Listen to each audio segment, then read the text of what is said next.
Love ജിഹാദും land ജിഹാദും നമ്മൾ കേട്ടതാണ്. ഇപ്പോൾ കേൾക്കുകയാണ് കോർപ്പറേറ്റ് ജിഹാദ്. വളരെ അപകടം പിടിച്ച ഒരു കാര്യമാണ് എന്നാണ് ഈ പറയുന്ന വിശദാംശങ്ങളിൽ നിന്ന് അറിയാൻ കഴിയുന്നത്. പക്ഷേ നമ്മളുടെ വാർത്തകളിലെങ്ങും വന്നിട്ടില്ല. ഇവിടുത്തെ മാധ്യമങ്ങൾ ആരും തന്നെ ഇതിനെപ്പറ്റി ഒരു അക്ഷരം മിണ്ടുന്നില്ല എന്നുള്ളതാണ്. ശരിക്കും എന്താണ് സാർ ഇവിടെ സംഭവിക്കുന്നത്? പ്രിയൻ, നാർക്കോ ജിഹാദിനെ പറ്റി പറയാൻ പ്രിയൻ മറന്നുപോയി. നാർക്കോ നാർക്കോ ജിഹാദ്. ജിഹാദ് അതെ, അതെ. അതൊരു ഈക്വലി അപകടം പിടിച്ചൊരു അതെ. കാര്യമല്ലേ. അതായത് ഈ സ്വന്തം ജനസംഖ്യ വർദ്ധിപ്പിക്കാൻ വേണ്ടി ഇസ്ലാമിക് ക്രൈസ്തവ മതസംഘടനകൾ പല തരത്തിലുള്ള തന്ത്രങ്ങൾ പ്രയോഗിക്കും.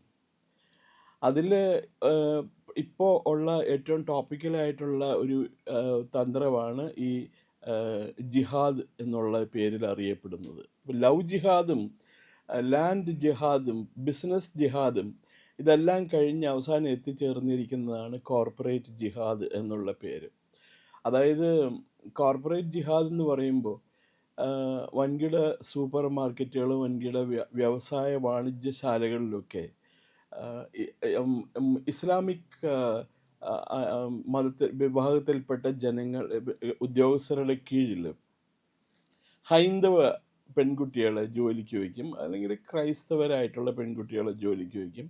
അവരെ എന്നിട്ട് ലൈംഗികമായിട്ട് ചൂഷണം ചെയ്യുകയും ബ്ലാക്ക് മെയിൽ ചെയ്യുകയും പിന്നെ ഈ മുതലാളിമാരുടെ സൗകര്യത്തിനും അവരുടെ ആജ്ഞയ്ക്കും അനുസരിച്ച് പ്രവർത്തിക്കുന്ന രീതിയിലാക്കിയെടുക്കുകയും ചെയ്യും.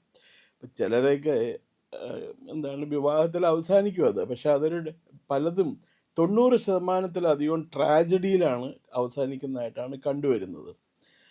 അതിപ്പോൾ നമ്മളിപ്പോൾ നമ്മുടെ നാട്ടിൽ ഈ സൂപ്പർ മാർക്കറ്റുകളൊക്കെ ഉണ്ടല്ലോ, വലിയ വലിയ ഷോപ്പിംഗ് മാളുകളും സൂപ്പർ മാർക്കറ്റുകളും, പേരൊന്നും പറയാനില്ല.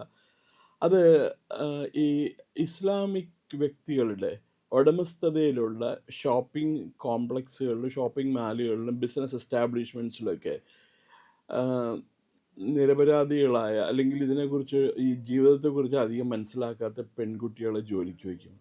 എന്നിട്ട് ഈ പെൺകുട്ടികളെ ബ്ലാക്ക് മെയിൽ ചെയ്ത് ഇമോഷണൽ ബ്ലാക്ക് മെയിലിങ്ങും ഫിസിക്കൽ ബ്ലാക്ക് മെയിലിങ്ങും എല്ലാം ചെയ്ത് അവരുടെ വശംവദരാക്കും അവരെ. അങ്ങനെ കല്യാണം കഴിക്കുകയും കല്യാണം കഴിച്ചു കഴിഞ്ഞിട്ട് അവർക്ക് ഈ ഇസ്ലാമിക് യുവാക്കൾക്ക് മുഴുവൻ 4 തവണ കല്യാണം കഴിക്കാമല്ലോ, 4 പേരെ കല്യാണം കഴിക്കാം. അതിനുവേണ്ടി റോമിയോമാരെ ഇസ്ലാമിക് തീവ്രവാദ സംഘടനകൾ പ്രൊമോട്ട് ചെയ്തിട്ടുണ്ട്. പലർക്കും 100cc ബൈക്കും കാറും എല്ലാം കൊടുത്ത് പ്രൊമോട്ട് ചെയ്തിട്ടുണ്ട്. അപ്പോൾ പെൺകുട്ടികളെ ബ്ലാക്ക് മെയിൽ ചെയ്യാനും പിന്നെ വളച്ചെടുക്കാനും വളരെ എളുപ്പമാണ് നമ്മുടെ നാട്ടിലെ പെൺകുട്ടികളെ, പ്രത്യേകിച്ച് ഹൈന്ദവ മതത്തിൽപ്പെട്ട പെൺകുട്ടികളെ. അവർക്കങ്ങനെ പ്രത്യേകിച്ച് സ്വന്തം മതത്തിൽ നിന്നും ആരും രക്ഷകരായിട്ട് അവരുടെ കൂടെയില്ല. അതേസമയം പ്രിയൻ ഒരു ഇസ്ലാമിക് സമുദായത്തിൽപ്പെട്ട പെൺകുട്ടിയെന്ന് നോക്കി, അവര് നമ്മളെ കൊന്നുകളയവര്. എത്രയോ തവണ നമ്മളങ്ങനെ വായിച്ചിട്ടുണ്ട്. ഇസ്ലാം സമുദായത്തിൽപ്പെട്ട പെൺകുട്ടികളെ ഹിന്ദു സമുദായത്തിൽപ്പെട്ട യുവാക്കളെ പ്രേമിച്ചു എന്ന് പറഞ്ഞിട്ട് വന്നിട്ട് ആ യുവാക്കളെ കൊന്നു കളഞ്ഞിട്ടുണ്ട്. ഇപ്പൊ കുറച്ച് നാൾ മുമ്പ് ഒരു സംഭവം ഉണ്ടായത് എനിക്ക് നല്ല ഓർമ്മയുണ്ട്. കാസർഗോഡ് നിന്ന് ഒരു യുവാവും യുവതിയും കൂടി, ഒരു മുസ്ലിം പെൺകുട്ടിയും ഒരു ഹിന്ദു യുവാവും കൂടി കല്യാണം കഴിക്കാനായിട്ട് ഇവിടെ കൊച്ചിയിൽ വന്ന് കല്യാണം കഴിക്കുകയും ഹൈക്കോടതിയിൽ കേസ് ഫയൽ ചെയ്യാനും വന്നപ്പോൾ അവരെ പിന്തുടർന്ന് കാറിൽ വന്നത് 30ഓളം കാറുകളാണ് അവരുടെ ഈ രക്ഷിതാക്കളായിട്ട് ഈ പെൺകുട്ടിയുടെ അവകാശികളായിട്ട് വന്നു വരി അവരെ വളയുകയൊക്കെ ചെയ്തത്. അന്ന് എന്തോ പോലീസിൻ്റെ ഇടപെടൽ കാരണം, നാട്ടുകാരുടെ ഇടപെടൽ കാരണം അത് വലിയ അനിഷ്ട സംഭവമൊന്നും ഉണ്ടായില്ല. അതിനുശേഷം എന്താ ഉണ്ടായതെന്ന് എനിക്കറിയില്ല. പക്ഷേ ഇത് ഈ വലിയ വലിയ ഷോപ്പിംഗ് മാളിലൊക്കെ സെയിൽസ് ഗേൾസ് ആയിട്ട് ജോലി ചെയ്യുന്ന വനിതകൾ തൊട്ട് അങ്ങേയറ്റം സർക്കാർ ഓഫീസിലും കോർപ്പറേറ്റ് ഓഫീസുകളിലും ഒക്കെ ജോലി ചെയ്യുന്ന പെൺകുട്ടികളെ ഇങ്ങനെ ബ്ലാക്ക് മെയിൽ ചെയ്ത് ലവ് ജിഹാദിന് വിധേയരാക്കുന്ന കാര്യങ്ങൾ ഇപ്പം ദിവസം ചെല്ലുന്നവർ കൂടിക്കൂടി വരികയാണ്. ഇപ്പം കഴിഞ്ഞ ദിവസം മഹാരാഷ്ട്രയിൽ നിന്ന് ഒരു വാർത്ത വരികയുണ്ടായി. ടാറ്റ കൺസൾട്ടൻസി സർവീസിൻ്റെ പേരിലാണ് ആരോപണം വന്നിരിക്കുന്നത്. ടാറ്റ കൺസൾട്ടൻസി സർവീസിലെ വലിയ ലോകത്തിലെ തന്നെ അറിയപ്പെടുന്ന ഒരു സോഫ്റ്റ്വെയർ കമ്പനിയാണ് ടാറ്റ കൺസൾട്ടൻസി സർവീസ്. അവർക്ക് പലയിടത്തും ഓഫീസസ് ഉണ്ട്. കളമശ്ശേരിയുടെ, കൊച്ചിയിൽ കളമശ്ശേരി, തിരുവനന്തപുരത്തുണ്ടെന്ന് തോന്നുന്നു, ബാംഗ്ലൂരുണ്ട്, മദ്രാസിലുണ്ട്, ബോംബെയിലുണ്ട്, എല്ലായിടത്തും ഉണ്ട് അവർക്ക്, വിദേശത്തും ഉണ്ട്. അപ്പോൾ അവിടെയൊക്കെ ജോലി ചെയ്യാനെത്തുന്ന യുവ എഞ്ചിനീയർ വനിതകളെ ഇവർ വാചകത്തിൽ കൂടിയും ഒക്കെ വളച്ചെടുത്ത് അവരുടെ എന്താ പറയുന്നത് സ്ലേവ്സ് ആക്കി മാറ്റുക എന്നുള്ളതാണ് അവരുടെ തന്ത്രം. അപ്പോൾ ഇങ്ങനെ ഇപ്പോൾ ഇത് കുറേ അധികം പെൺകുട്ടികൾ ഇവരുടെ ട്രാപ്പിൽ ഇരുന്ന് ചാടിയിട്ടുണ്ട്. അപ്പോൾ ഒരു ആശങ്കാകുലനായ ഒരു വ്യക്തി തൻ്റെ സോഷ്യൽ മീഡിയ പോസ്റ്റിൽ TCSന് താലിബാൻ കൺസൾട്ടൻസി സർവീസസ് എന്ന് വരെ വിളിക്കുകയുണ്ടായി. ഇവർക്കെതിരെ എന്ത് ആക്ഷൻ എടുത്തിട്ടുണ്ടെന്നൊക്കെയാണ് ചോദിക്കുന്നത്. മഹാരാഷ്ട്ര മുഖ്യമന്ത്രി ഫട്നാവിസ് ഈ കമ്പനിക്കെതിരെ ഈ സംഭവങ്ങൾക്കെതിരെ അന്വേഷണം നടത്താനായിട്ട് ഒരു പ്രത്യേക ടീമിനെ നിയോഗിച്ചിട്ടുണ്ട്. അപ്പം ഇതൊരു നിരന്തരമായി തുടരുന്ന പ്രക്രിയയാണ്. ഇപ്പം നമ്മുടെ കോളേജുകളിൽ, പ്രൊഫഷണൽ കോളേജുകളിലൊക്കെ ഞാൻ കണ്ടിട്ടുണ്ട് ഈ റിലീജിയസ് പോലീസിങ് പതിവിലധികം വർദ്ധിച്ചിട്ടുണ്ട്. അതായത് റിലീജിയസ് പോലീസിങ് എന്ന് പറഞ്ഞാൽ മുസ്ലിം സമുദായത്തിൽപ്പെട്ട പെൺകുട്ടികൾ അമുസ്ലിം യുവാക്കളായിട്ടോ അല്ലെങ്കിൽ യുവതികളോ ആയിട്ടോ ബന്ധപ്പെടുന്നുണ്ടോ, സൗഹാർദ്ദം ഉണ്ടോ, അവർ ഒരുമിച്ച് ഹോട്ടലുകളിൽ പോയി ഭക്ഷണം കഴിക്കാറുണ്ടോ എന്നൊക്കെ അന്വേഷിച്ച് നിരന്തരം അവരുടെ മഹലിലേക്ക് അറിയിക്കാൻ വേണ്ടിയിട്ട് ഈ കോളേജിലെ വിദ്യാർത്ഥികളെ തന്നെ, മുസ്ലിം വിദ്യാർത്ഥികളെ തന്നെ നിയമിച്ചിട്ടുണ്ട് അവർ. നമുക്കറിയില്ല അതവർ ആ സമയത്ത് ഇപ്പോൾ പെൺകുട്ടികൾ കോളേജിൽ വരുന്നത്, മുസ്ലിം പെൺകുട്ടികൾ കോളേജിൽ വരുന്നത് ബുർഖയിടാതെ അല്ലെങ്കിൽ മോഡേൺ ഡ്രസ്സൊക്കെ ആയിട്ടാണ് വരണമെങ്കിൽ അവരപ്പം അറിയിക്കേണ്ടവർ ഈ റിലീജിയസ് പോലീസ് സംവിധാനം അവരെ അറിയിച്ചിരിക്കും അവർ. ഇപ്പം ഞാനൊരിക്കൽ ട്രെയിനിൽ യാത്ര ചെയ്യുമ്പോൾ എൻ്റെ മലബാറിൽ നിന്ന് വരുന്ന ഒരു ട്രെയിനായിരുന്നു. യാത്ര ചെയ്യുമ്പോൾ ഞാൻ കണ്ട കാഴ്ചയാണ് എനിക്ക് വളരെ അസ്വസ്ഥത സൃഷ്ടിച്ചൊരു കാഴ്ചയായിരുന്നു അത്. ഒരു ഇസ്ലാം മതത്തിൽപ്പെട്ട യുവാവ്, കണ്ടു കഴിഞ്ഞാൽ അറിയാം നമുക്ക്. അയാളും ഒരു പെൺകുട്ടി ഏതോ ഹൈന്ദവ പെൺകുട്ടിയാണ്. അവൾ ജീൻസും ടീഷർട്ടും എല്ലാം ആയിട്ട് അവൻ്റെ കൂടെ തോളത്ത് കൈയും വെച്ച് ഇങ്ങനെ സീറ്റിൽ നിന്ന് വർത്തമാനം പറയണം. അവളെ നമ്മുടെ സിനിമയിലൊക്കെ കാണുന്ന പോലെ പ്രണയ ചേഷ്ടകൾ, മരം ചുറ്റി പ്രേമം പോലെ കാണിക്കണം. അവരിങ്ങനെ ഒരു വർത്തമാനം പറയണം, കെട്ടിപ്പിടിക്കണം. ഞാൻ കുറച്ച് നേരം ഇങ്ങനെ എൻ്റെ മുമ്പിൽ വന്നിരുന്നിട്ടാണ് ഇവർ കാണിക്കണം മുഴുവൻ. ഞാൻ തിരിഞ്ഞു നോക്കുമ്പോൾ എന്താ കാണുന്നതെന്നറിയാമോ? ഈ ബുർഖ ഇട്ടിട്ടുള്ള ഒരു പെൺകുട്ടിയും വേറൊരു മുസ്ലിം യുവാവും കൂടി ഇത് മുഴുവൻ ഇവർ തമ്മിലുള്ള ഈ എന്താ പറയണ ബന്ധം, ഇവർ തമ്മിലുള്ള ഈ ചേഷ്ടകൾ മുഴുവനും വീഡിയോയിൽ എടുത്തുകൊണ്ടിരിക്കുകയാണ്. എനിക്ക് ഇറങ്ങേണ്ട സ്റ്റേഷനിൽ ഇറങ്ങിപ്പോയി. അത് കഴിഞ്ഞ് അവർ പോയിട്ടുണ്ടാവും എവിടെയെങ്കിലും. ഇപ്പോൾ ഇതിൽ സംഭവം നടന്നിട്ട് ഏതാണ്ട് 1 വർഷത്തിന് ഇപ്പുറത്തേ ആയിട്ടുണ്ടാവുള്ളൂ. മിക്കവാറും ആ പെണ്ണ് പോയി കല്യാണം കഴിച്ചിട്ടുണ്ടാവും, അതിനല്ലെങ്കിൽ തല്ലിക്കൊന്ന് ഫ്രിഡ്ജിൽ ഇട്ടിട്ടുണ്ടാവും മിക്കവാറും. അതാണല്ലോ അവരുടെ സംവിധാനം. ചേർന്നിട്ടുണ്ടോ, സിറിയ പോയോന്ന് ഒന്നും അറിയില്ല. ഇപ്പോൾ അങ്ങനെ പോയവരെ പറ്റിയിട്ടുള്ള വിവരമൊന്നുമില്ല. ഈ നമ്മൾ അതിന് ഒരു മാർഗമുള്ളത്, ഒറ്റ മാർഗ്ഗമേ ഉള്ളൂ.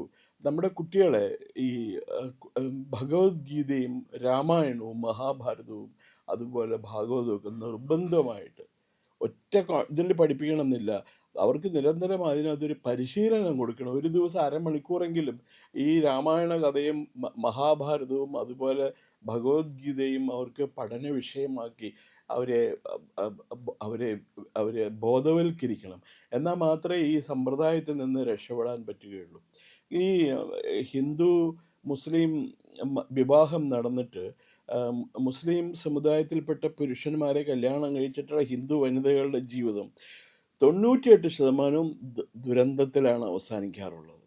നമ്മൾ ആരും പറയില്ല, പത്രത്തിൽ കാണും ഇതാണ് റിയൽ ലൈഫ് കേരള, ഇതാണ് റിയൽ കേരള സ്റ്റോറി എന്നൊക്കെ പറഞ്ഞ് ഇവിടുത്തെ മതേതര വിദ്വാൻമാർ ഇത് അടിച്ചുവിടും. ഇപ്പോൾ ഒരു പാർട്ടിയുടെ അഖിലേന്ത്യാ നേതാവ്, കമ്മ്യൂണിസ്റ്റ് പാർട്ടിയുടെ അഖിലേന്ത്യാ നേതാവ് TV-യിൽ സംസാരിക്കുന്ന കുട്ടി, ഞാൻ അയാളുടെ പേര് പറയാനില്ല, എന്തിനാ അയാളുടെ പേര് പറഞ്ഞ് നമ്മൾ ടാർഗറ്റ് ചെയ്യാമെന്ന് വിചാരിക്കും. അയാൾ പറയണ ഇങ്ങനെയുള്ള വിവാഹങ്ങൾ നടക്കണം, അങ്ങനെയാണെങ്കിൽ മാത്രമേ ഈ ജാതി സമ്പ്രദായവും മതവിദ്വേഷവും ഒക്കെ ഇല്ലാതാവുകയുള്ളൂ ഈ നാട്ടിൽ. ഈ പറഞ്ഞ വിദ്വാൻ കല്യാണം കഴിച്ചിരിക്കുന്ന അയാളുടെ സമുദായത്തിൽ നിന്നുള്ള പെൺകുട്ടി തന്നെയാണ്. ഇയാളെ പറ്റി എന്താ പറയണേ, മുക്കാലി കിട്ടി ചമ്മട്ടിക്ക് അടിക്കേണ്ടതല്ലേ ഇയാളെ പറ്റി ഇങ്ങനെ പറയണേ. അയാളുടെ മക്കളെ വഴിതെറ്റാൻ അയാൾ സമ്മതിക്കില്ല. അതേസമയം മറ്റുള്ളവരുടെ മക്കൾ ഏത് വഴിക്ക് വേണം പൊക്കോട്ടെ.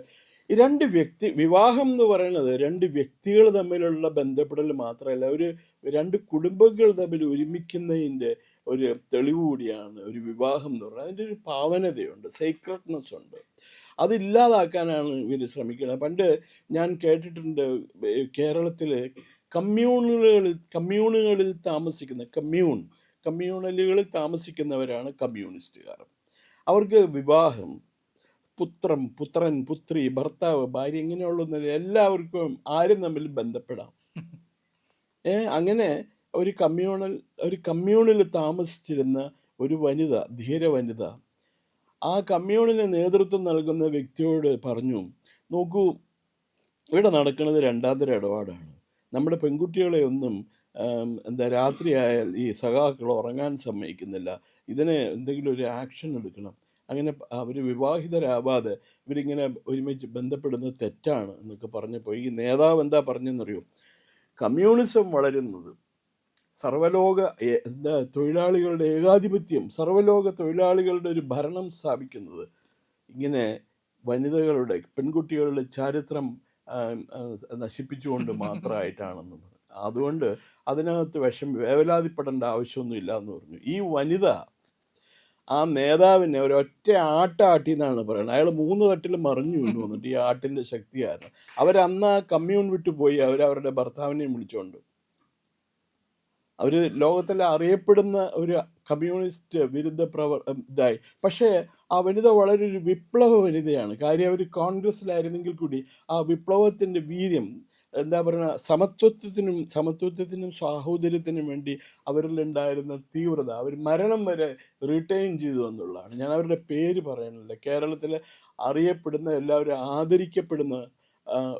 ആദരിക്കുന്ന ഒരു വനിതയാണ് അവർ. അപ്പം അന്നേ ഈ കമ്മ്യൂണിസത്തിൻ്റെ മുഖമുദ്ര ജനങ്ങൾക്ക് വ്യക്തമാക്കി കൊടുത്തിട്ടുള്ളതാണ്. പക്ഷേ എന്ത് ചെയ്യാം, ഇപ്പോൾ ഉള്ളത് കമ്മ്യൂണിസം എന്നുള്ളതിനേക്കാൾ ഉപരി ഒരു ഫാഷൻ കമ്മ്യൂണിസമാണ് ഇപ്പം നടക്കുന്നത് മുഴുവനും. ദേശീയത തന്നെ അവർക്ക് പുച്ഛമാണ്. അവർക്കിഷ്ടം അവരുടെ ഒള്ളി ഫാദർലാൻഡ് എന്ന് പറയുന്നത് ചൈനയോ അതല്ലെങ്കിൽ സോവിയറ്റ് യൂണിയനോ ഒക്കെയാണ്. ഈ സോവിയറ്റ് യൂണിയനിലേക്കോ ചൈനയിലേക്കോ എത്ര പേർക്ക് കടന്നു ചെല്ലാൻ പറ്റും? അവിടെ എംബാർഗോ ആണ്. അവർ നമ്മളൊക്കെ അവിടുത്തെ 3ാം കിട അല്ലെങ്കിൽ 4ാം കിട പൗരന്മാരാണ്.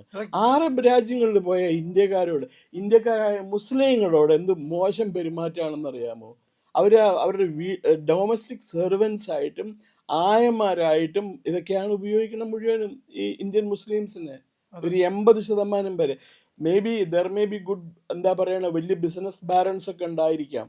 പക്ഷെ അതെന്ന് പറഞ്ഞാൽ 1% അല്ലെങ്കിൽ 0.5% ആൾക്കാരെ ആവുന്നുള്ളൂ.